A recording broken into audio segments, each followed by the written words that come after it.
name is Daniel Kauma, the team leader of the National Unity Platform Diaspora USA.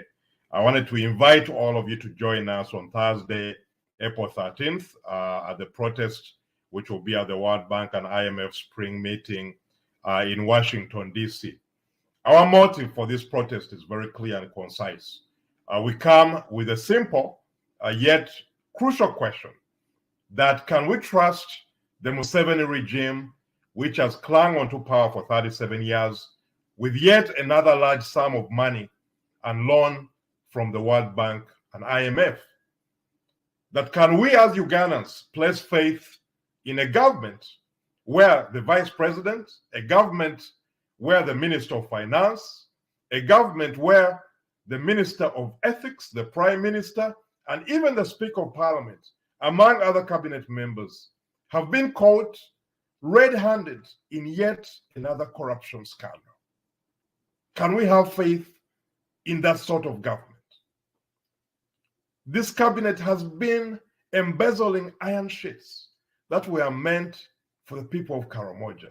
So if such honorable members of the Museveni cabinet cannot be trusted with something as small and trivial as iron sheets, how can they manage billions of loans from the World Bank and IMF, among other renowned institutions around the world? How do you trust such individuals who cannot even prevent themselves from stealing iron sheets? So we have billions given to the Uganda government. What has this money achieved so far? What are the results of the astronomical debt burden that Ugandans carry on their back today? What has the World Bank done to ensure that the blank check that they hand to the Museveni government is aiding those in dire need? Those are questions we need to know. So we come together, fellow Ugandans, with a singular mission, which is to shine a light on the undeniable failure of the Museveni regime to implement effective economic policies that will uplift the lives of the Ugandan people. We must also call out the complicit role of financial institutions such as the World Bank and IMF. And that's why we have a demonstration, because they have played a role in perpetuating the state of dependence on loans and foreign aid. How is it that our nation has become so reliant on these sources of funding that the Museveni regime today is forced to borrow money simply to pay salaries? So we must ask ourselves, that is this state of affairs truly sustainable? So it's time for us to come together, fellow Ugandans, to hold our leaders and such institutions like the World Bank and IMF accountable. They have been entrusted with our nation's well-being, and therefore we need to hold them accountable. So we shall be at the World Bank and IMF demanding answers on Thursday, April the 13th. As we're all aware, Uganda has been borrowing extensively from institutions such as the World Bank and IMF for a very long period of time. But regrettably, it has become evident that this influx of funds has not translated into any palpable results on the ground. In fact, the people of Uganda have not witnessed any substantial enhancement in their standard of living. And if you look at the gap between the rich and poor, it just continues to widen by the day. Recently, a survey was conducted by Bank of Uganda. It was the Financial Capability Survey. And out of the 22.8 million working Ugandans, they found that only 1% earn more than 1 million Uganda shillings per month, which is about $268 per month. And they found that 49.2% of working Ugandans earn less than 150,000 shillings. That's $40. Think about it, fellow Ugandans, that under the Museveni regime, more than 50% of working Ugandans earn less than $40 a month. So it's fair to ask the World Bank and IMF, that has been granting the regime loans for decades, that are those the results you have been promised? Where half of Uganda's working population earn less than $40 a day. We have to remember that one of the leading causes of this dire situation is the never-ending corruption scandals that have rocked the Museveni cabinet. We cannot deny the fact that corruption has become an endemic problem in our beloved country. It is a scourge that has permeated all levels of government like a parasite and has robbed us of the progress we so desperately need.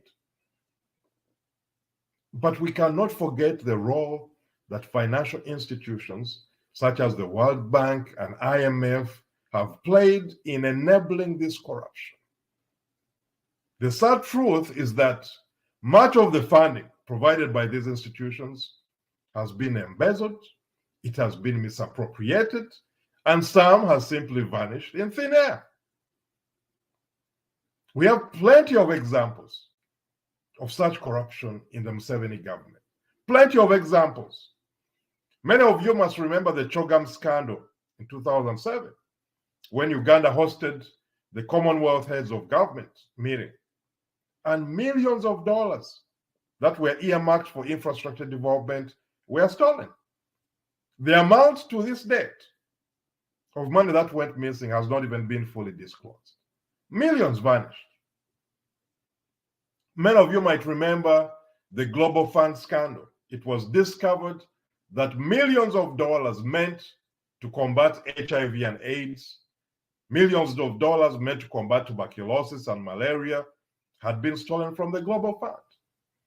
It has been estimated that up to 45 million went missing, vanished in thin air. Many of you might remember the Northern Uganda Social Action Fund scandal. The Auditor General reported that 12 million had been lost due to mismanagement and corruption, a project that was aimed at providing support to communities affected by the long-running conflict in the region. Some of you might remember the Peace, Recovery and Development Plan scandal. The Auditor General once again found that 50 million US dollars had been lost due to mismanagement and corruption. And this program was also aimed at supporting post-conflict recovery in northern Uganda. Some of you might remember the infamous oil scandal that implicated top government officials in accepting bribes and kickbacks. Some of you might remember the recent COVID-19 relief funds that exposed how government officials were diverting funds meant to help those in need. We must not forget the recent revelations of over 300 million US dollars unaccounted for funds, which have been linked to Ugandan government's mismanagement of World Bank loans. Can you trust these people? Fellow Ugandans, the list goes on and on. We can spend all day here talking about corruption scandals in the Museveni government. It's clear that Ugandans have been betrayed by those in power. Members of Museveni's administration have been consistently found guilty of mishandling funds, embezzling money intended for development initiatives, and engaging in all sorts of underhanded deals. Scandal after scandal. This unfortunate trend has resulted in borrowed funds from institutions such as the World Bank and IMF being misused, and the citizens of Uganda bearing the brunt of this mismanagement. And the IMF and World Bank has no answers. They have no answers. The theme of this year's spring meetings at the World Bank and IMF is reshaping development for a new era. However, we must question the nature of the development we seek to reshape. Is it the development that benefits only a select few, while leaving the majority of our people in poverty and hopelessness? Is it a development model that endorses corrupt governments to enrich themselves at the expense of their citizens? That's a question worth asking the World Bank and IMF. To put this into perspective, Uganda's public debt currently stands at about 73.8 trillion shillings, which is about 21 billion US dollars. This amount is an immense burden to the people of Uganda, and it is imperative to ask ourselves, where has all this money gone? Has it been utilized to construct hospitals? I don't think so. Has this money been utilized to build schools, to provide clean water and sanitation? Has this money been used to create employment and economic opportunities for our citizens? I don't think so. Unfortunately, based on the events of the past 37 years, it is evident that funds from donors and loans from institutions such as the World Bank and IMF have been misappropriated by corrupt officials and politicians to enrich themselves and solidify their grip on power. That's what they are doing. You have all been witnesses. The World Bank and IMF has failed in their obligation to investigate thoroughly how these loans are being utilized. They have also violated their own rule of putting a cap on issuing loans at a 50% debt to GDP ratio, a threshold that Uganda has already crossed. And recently, they handed the Uganda government an additional $1 billion US to address the economic fallout from the COVID pandemic. However, it's distressing to note that the contracts that originated from the COVID funds were awarded to regime loyalists, family members, and yet another example of corruption, abuse of power, and lack of accountability. That's why we're going to the World Bank and IMF. Because as a result of these failures, many young people in Uganda have lost hope. Many are looking to leave the country to seek greener pastures. They feel that their future is bleak and that they have no chance of achieving their dreams in their own country because of such blatant corruption and abuse of power by the Museveni government. So what can be done to address this situation? So first and foremost, fellow Ugandans, we propose that Uganda must cut wasteful spending before more loans are allocated. Money lenders like the World Bank and IMF should also require a resolution of Parliament, including the opposition, prior to approving future loans. Donations and aid should go through NGOs instead of the government to ensure that the money is used for its intended purpose. We also propose that the World Bank and IMF should put stronger regulations when lending money to nations like Uganda with a debt to GDP ratio above 50%. This was their own cap that they are violating. We propose increased transparency in the allocation and use of loans. We propose that the World Bank and IMF provide clear and detailed information on the projects that loans are being allocated to, as well as regular updates on the progress of these projects. It's not happening at the moment. We also call for the establishment of an independent monitoring and evaluation mechanism to ensure that loans are being used effectively and efficiently, and that they are having the positive impact on the lives of Ugandans and other developing countries. Right now, the World Bank and IMF rely on the governments to write the reports. We propose that the World Bank and IMF put in place stronger measures to prevent corruption and ensure that funds are not misused. This could include measures such as stricter due diligence processes, stronger anti-money laundering regulations.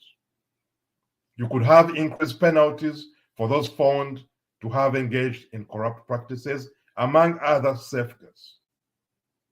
Fellow Ugandans, we also call for greater participation of civil society organizations, because these can help in the monitoring and evaluation of loan projects to ensure that the needs and concerns of local communities and our own people are being heard and addressed. So my fellow Ugandans, today we stand at a crossroads. We face economic challenges that demand urgent attention and innovative solutions. The policies of the current government have failed us. Clearly, they have failed us. And this is causing a ripple effect that is negatively impacting the private sector and hindering our economic growth and development. But we are not without hope, for there are alternative solutions to these problems. And these have been outlined in the alternative budget, which was presented by the Leader of Opposition of Parliament, Honorable Museveni. And within those proposals, they included a multifaceted approach that addresses these challenges, starting with reducing the budget deficit and limiting borrowing needs. This was done through fiscal discipline proposals and efficient resource allocation. For instance, we can invest in high return projects and reduce wasteful spending. Furthermore, exploring alternative sources of financing and prioritizing public-private partnership, which can reduce the impact on the domestic credit market and provide additional capital for private businesses. That's one of the proposals in the alternative budget. But members, we cannot overlook the urgent need to address the high interest rates that are significant right now and the major barrier and bottleneck to economic growth and development. We propose policies, for instance, that encourage competition among financial institutions, as well as strengthen the regulatory framework to protect borrowers from predatory lending practices, among other possible solutions. Additionally, we also need to tackle the challenge of inflation. And this could be done by increasing productivity and competitiveness in key sectors, implementing prudent monetary policies, and ensuring sustainable fiscal policies over the long term. But as Ugandans, we need to start charting a new course based on self-reliance and sustainability, investing in key sectors such as agriculture, which was also proposed in the alternative budget, and infrastructure, promoting domestic industries and increasing trade and investment. We must foster an environment that's conducive to entrepreneurship and innovation, equipping young Ugandans with the skills they need to succeed in a rapidly changing economy. These proposals have all been outlined in the alternative budget by the Leader of Opposition. However, we cannot do this alone. The World Bank and IMF have a fundamental duty to scrutinize the loans they grant the Museveni government thoroughly. We demand transparency and accountability in the management of funds and urge these institutions to act with integrity and hold corrupt officials accountable for their actions. So, my fellow Ugandans, we face formidable obstacles, but we also possess immense promise. Let us unite in our vision for a thriving, vibrant Uganda that embraces diversity and equal prospects for all. We have a responsibility as Ugandans and as members of opposition to chart a new course founded on fairness, durability, and genuine change. For God and my country, let us join together to turn this vision into a tangible outcome. So, fellow Ugandans, please join us tomorrow, April 13th. We'll be at the World Bank and IMF, making our voices heard, making sure that we ask the relevant questions to ensure that there's accountability to the cash flow going to a government that has proven time and time again that they are corrupt and they can't be trusted. Thank you, and we'll see you all